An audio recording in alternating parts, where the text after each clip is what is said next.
grève depuis 18 juin 2025. Nous avons parisé exactement l'ensemble des juridictions du pays à l'origine exactement du mouvement et revendications portées sur l'amélioration des conditions de travail et la régularisation justement de certaines primes jugées injustement suspendues.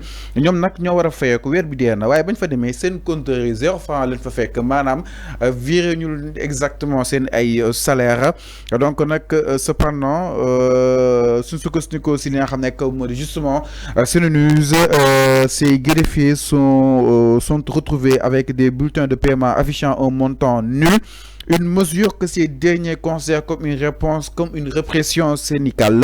Les greffiers sont retrouvés avec des bulletins de paiement à 0 francs. Selon l'un de joint au téléphone, cette suspension intégrale des salaires consécutive à une grève entamée depuis le 18 juin dernier. Alors, naka na daal di jàngate justement travailleurs yi nga xam ni itam ñoo nekk si yoon ak wàllu yoonal la ginnaaw ba noonu daal di saytu exactement seen ay salaire doon ko contrôler ban fa demee 0 franc leen fa fekk. Alors pour yow lan nga war a mën a expliquer li nga xam ne que mooy justement situation bi nga xam ni itam quoi qu'on puisse sur liggéeykatu yoon ak wàllu yoon surtout ces greffiers ñu ngi koy dund jàpp ne ni nag lii mën na indi répression jëm si li nga xam ne que moo di liggéeykat yi. Oui, xam nga man waxoon naa ko fii. nee naa service public mooy maanaam tirant le droit public da ngay def prestation de service ñu fay la donc liggéeykat da ngay liggéey ñu fay la mais ku liggéeyul muy xaar ñu fay ko loolu c'est absurde. Tu dois travailler, tu dois mériter ton salaire. Le salaire est vital, il est sacré, c'est ce qu'on dit, non? Mais on doit mériter ce salaire-là. Man su ma nekkoon ñoom jarul may dem présenter devant un guichet pour quelconque paiement parce que liggéeyuma mois bi je n'ai pas travaillé le mois. Même loolu ce bulletin de salaire boo fa demee fekk fa dara nga retirer ko lekk ko sa ak say njaboot loolu mooy riba. Ñoom sax ñoom les acteurs de la justice ñoom ñoo ko war a bañ.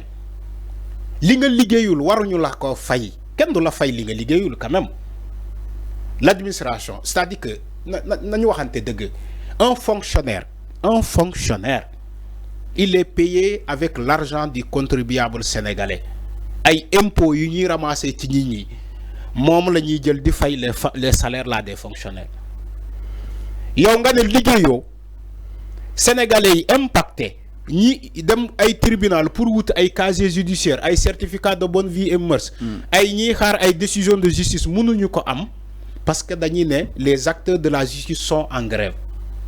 Sénégalais yi toog muñaale loolu am ñoo xamante ne dañoo bëggoon déposer concours wala ut kayit pour tukki ñu laaj leen kayit yooyu mënuñu ko am loolu moo waral mënuñu tukki mënuñu am visa mënuñu liggéey parce que déposé wuñu ci concours boobu. Yan après le mois vous vous présentez devant les guichets pour que ñu fay leen ak ban salaire.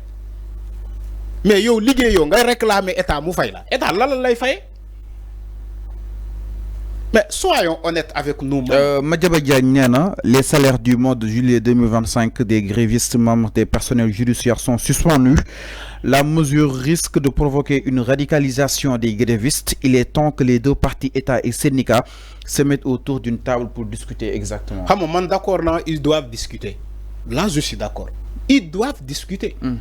Parce que État mënul fonctionner non avec ses travailleurs sans des discussions mënuñu toog kii jàpp jàmburam kii jàpp jàmburam mais discussion ministre bi woote woon na ko fi. Le ministre avait appelé à une concertation mais ñoom les grévistes là ñoom ñoo bañ ils ont rejeté même la requête du ministre et même le déclaré sans suite. À qui la faute maintenant? L'État a la volonté de discuter avec eux, mais c'est eux qui ne veulent pas. Ñom bëgguñu. Day yow ministre bi kérok ba mu déposer requête bi di leen woo autour de l'essentiel mu ne leen kaay leen ñu négocier li ngeen bëgg léegi seen statut l'État bi day xool lan lay revoir vos statuts mais ils ont déclaré incompétent la requête du ministre ñoom les greffiers là. Ba pare ñu woote à la mobilisation de ne pas donner une suite favorable à la requête du ministre. Maintenant, à qui la faute? Donc toutes ces informations-là, Madiambal Diagne ne les a pas vues, ni que le ministre a appelé. Mais nous, les acteurs de la justice, nous avons rejeté la requête des ministres. Madiambal Diagne n'a pas vu tout ça. Donc, l'État avait la volonté, et l'État a toujours la volonté de discuter avec les syndicalistes. Ils ont une volonté. C'est les syndicalistes là de la justice, pour nous, ils peuvent comment dire, paralyser le système. Effectivement, ils ont paralysé le système. Pour nous, nous jeter la pression au niveau de l'État. C'est vrai qu'il y a une pression qui est là. Mais l'État a toujours le dernier mot. Surtout quand il est fonctionnaire, l'État a toujours le dernier mot. Donc c'est comme si les syndicalistes là, les fonctionnaires, ils ont tendance à oublier que l'État a toujours eu le dernier mot. Parce que c'est l'État qui est employeur, c'est l'État qui paye les salaires. Si l'État bobu wona la ci waxtan, je crois que war nga mëna ñëw tok nga waxtan ak État. Lolu sama xalaat la. Étant donné que c'est l'État le bailleur, c'est l'État l'employeur, c'est l'État le payeur de salaire. Mon la kay ñu waxtaan autour de l'essentiel. Donc tu es dans ton droit, tu es dans tes droits. Le droit à grève, c'est un droit reconnu par la Constitution. État consigné le droit bobu ne la mën nga grève.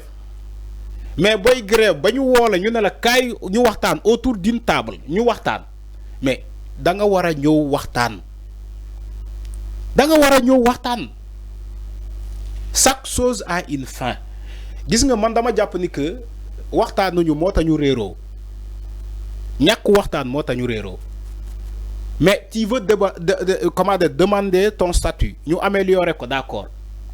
Tu veux demander tes avantages, nous améliorer tes avantages, d'accord. État ne la bañuma lolu. Mais kay ñu waxtaan. Parce que bo len di waxtaan, yow da ngay am sa intérêt, État tamit am intérêt am. C'est comme ça que ça se fait. Alors, yow nga bëgg jiital sa intérêt, État ne la kay waxtaan nga ne État waxtaanuma. Man dal li ma bëgg fo nga defal mako par force.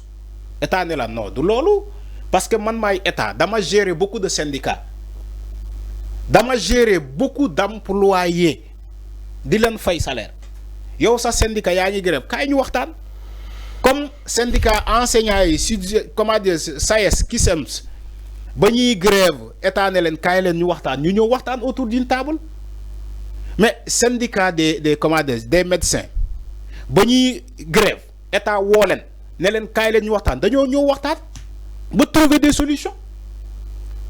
Les syndicalistes ont toujours prôné de la sorte da ngay grève État woo la ne la kaay ñu waxtaan ñu trouver des solutions. Man État pare naa pour defal la li ci court temps mais aussi pare naa pour defal li ci longue durée.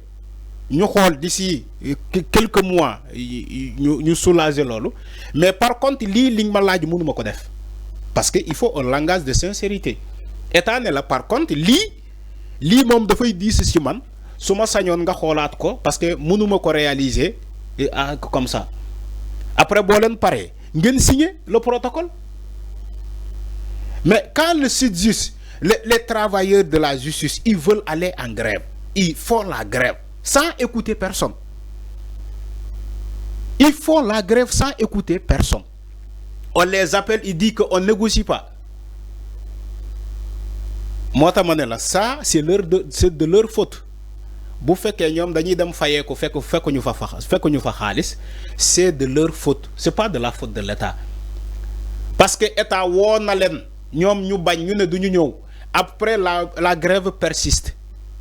Les populations sont impactées. Ñom ñi di grève soralé wuñu même pas askan wi. Faalé wuñu askan wi.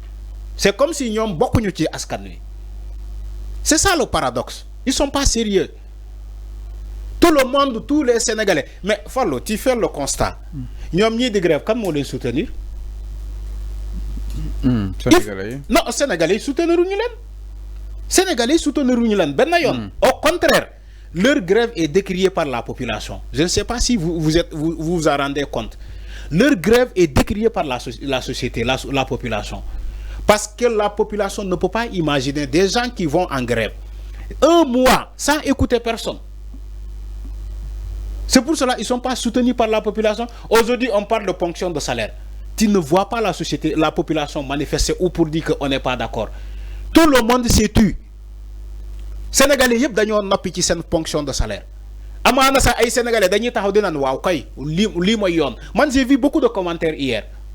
Quand la décision est tombée, j'ai vu des commentaires des Sénégalais qui disent voilà état lu mu def noonu la ñun ànd nañ ci. dagg leen seen salaire yi.